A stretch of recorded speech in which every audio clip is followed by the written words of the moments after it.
Isinailalim na sa state of calamity ang ilang probinsyang sinalanta ng bagyong Pepito. Sumampa naman sa 7 ang bilang ng nasawi dahil sa bagyo. Si Ryan Lasigas na PTV sa Balitang Pambansa. Ryan. Princess, umakyat na nga sa 20 syudad at munisipyo sa Luzon ang isinailalim sa state of calamity. Ito ay matapos mag-iwan ng matinding pinsala ang magkasunod na bagyo na tumama sa bansa, partikular na ang bagyong Ika, Super Typhoon Ophel at Pepito. Sa pinakahuling datos ng National Disaster Risk Reduction and Management Council o NDRRMC, nakasaad na 11 lugar sakop ng Cordillera Administrative Region ang nasa ilalim ngayon sa state of calamity.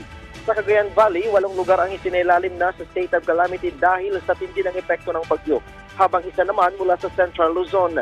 Dahil sa deklarasyon ng state of calamity, magagamit na ng lokal na pamahalaan ang kanilang calamity fund para sa muling pagbangon ng mga apektadong residente.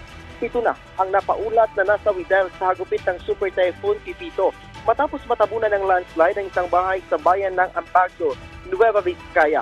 7 miyembro ng pamilya ang patay matapos mabaon ng buhay ayon sa PDRRMO. Kasama sa namatay ang 2 bata na nasa edad 5 at 8. Nakaligtas naman ang 3 miyembro ng pamilya na pag-alamang nakatirik ang bahay ng mga biktima sa gilid ng bundok. Sa pinakahuling tala naman, naabot na sa halos 250,000 pamilya ang apektado ng bagyo. Katumbas ito ng halos 2 milyong individual.